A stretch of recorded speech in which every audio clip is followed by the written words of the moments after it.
Hey everybody, it's David Nakayama. For the best in comic entertainment, this is the Quick Critic. This is the way. This is the way. This is the way.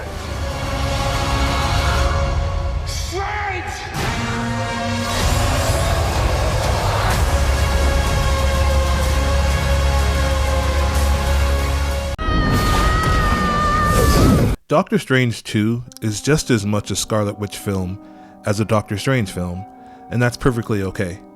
WandaVision was, and remains, a crowning achievement in taking a fairly obscure and dense comic book arc and adapting it into a single season of television, and doing it in such a way that is accessible to non-comic readers. If you are anything like me, you were hoping and praying for a second season of WandaVision. Doctor Strange in the Multiverse of Madness comes close. And no, the Scarlet Witch's characterization is not a betrayal of where we left her at the end of WandaVision. While there is a fair case to be made that Wanda learned her lesson after taking an entire city hostage against their will, there's an equally compelling case that she simply doesn't have the willpower not to use her powers, selfishly. The ominous final scene of WandaVision was pretty unambiguous.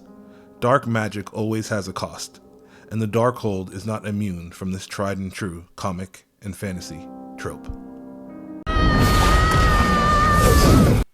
Even casual comic book readers know that nobody stays dead. The MCU is just now catching up. Doctor Strange and the Multiverse of Madness leans into the absurdity of comic book storytelling, and it's a greater movie for doing so.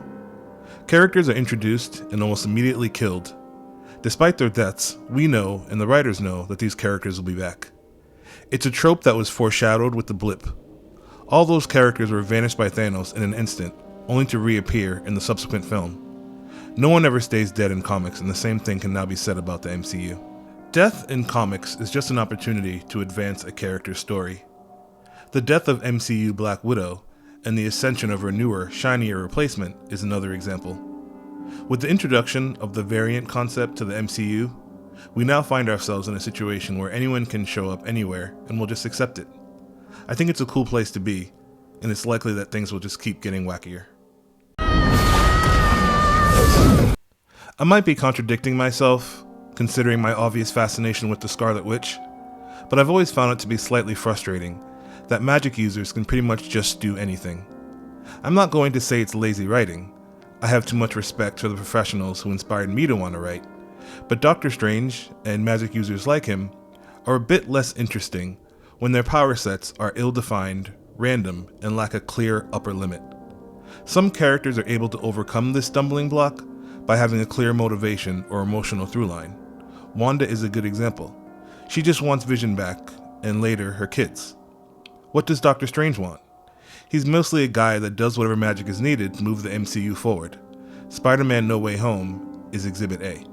And there you have it, 3 things we can probably agree upon about Doctor Strange 2. If you have a different take, drop a comment, let me know. See you at the next one. Peace.